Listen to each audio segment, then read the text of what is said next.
Today we're going to be looking at the structure of Congress. So these are notes from Unit 2, notes number 2 from Unit 2. So representing the people. So congressmen, whether they're in the House of Representatives or in the Senate, represent people from their states. The people who they represent are known as constituents, the people who live within an area that a member of Congress represents. Members of Congress pledge to represent their constituents. So this is why we are a representative democracy. We elect our representatives to go to Washington, D.C., represent our interest, vote on laws the way that they feel, Southern California, Downey, Whittier would want them to vote. Interest groups are organized groups of like-minded people who join together to influence government and its policies. So interest groups can vary from, the oil lobby to gun lobbyists to environmentalists, and so all of these people, the laws that Congress passes can make a difference in their jobs in their area, so they want to kind of influence and have people be more biased to favor what their interest is, so they can cause sometimes a lot of issues or make it kind of difficult for things to get passed sometimes in Congress. Members of Congress must balance the needs of their constituents with the needs of the nation as a whole.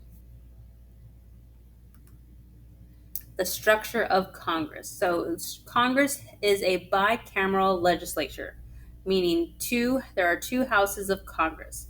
So it is the Senate and the House of Representatives.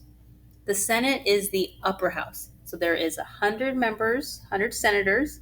There are 2 per state. Each senator serves a 6-year term. And so they're all staggered, so not all senators are up for re-election every 6 years. The House of Representatives is considered the lower house, and the apportionment or the distribution of the House seats is based on a state population.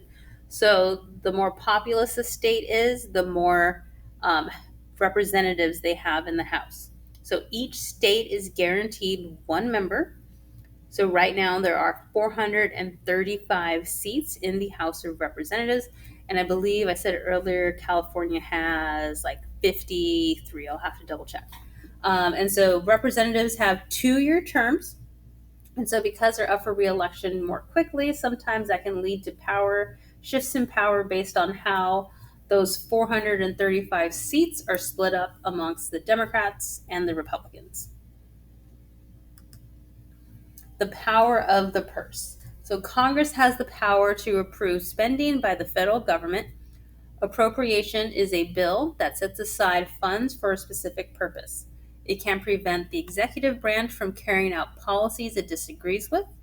The president can make a budget request, but Congress can also refuse to fund them. Congress cannot lower the pay of president or judges. So the framers wanted it this way. They didn't want Congress to use salary as a way to put pressure on the different branches. So while they can approve or disapprove funding for projects that they are interested in, they cannot change the pay of the president or judges. The power of advice and consent. The president has the job of appointing key government officials, people like ambassadors, federal judges, and other government leaders. These actions are subject to the advice and consent of the Senate. So while the president can choose them, they are then approved by the Senate in order to ensure that he's not just appointing any random person. The person fits the job and has the correct qualifications. Any treaty must be approved by the Senate. It must receive a 2/3 vote. So there have been some treaties that haven't been enacted. Very famously, the Treaty of Versailles after World War I was never approved or ratified by the Senate. So Woodrow Wilson went all the way to Paris, came home, was proud of the Treaty of Versailles, the League of Nations, and the Senate did not ratify it. So the Senate can also reject top presidential appointments. In 1987, the Senate rejected Ronald Reagan's Supreme Court nominee Robert Bork after a confirmation battle. So, just to give you guys examples that just because the president gives a nomination does not mean that it will automatically, for sure, get approved by Congress. The power of impeachment. Impeachment is the power to charge officials in the executive and judicial branches with wrongdoings and bring them to trial. If found guilty, impeached officials can be removed from office. So the process itself is called impeachment. So the fact that a president or a judge is going through this process and having the trial is considered to be, they're now considered to be impeached. But whether or not they are removed from office is another case. So we look at the different presidents that have been impeached: Andrew Johnson, Bill Clinton, and Donald Trump. They were impeached, but they were never removed from office. So when it came to a vote, it did not pass. And Nixon would have been impeached, but he resigned before that. So the process begins in the House of Representatives. They draw up the charges.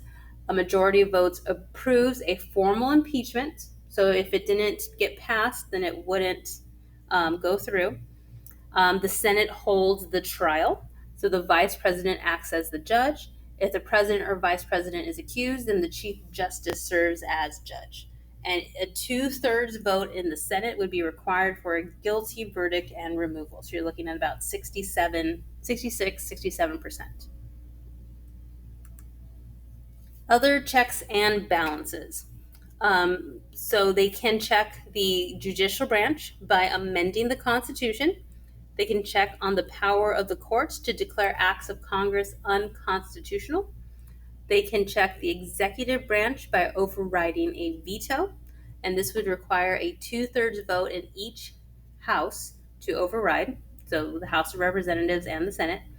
Only 4% of vetoes have been overridden.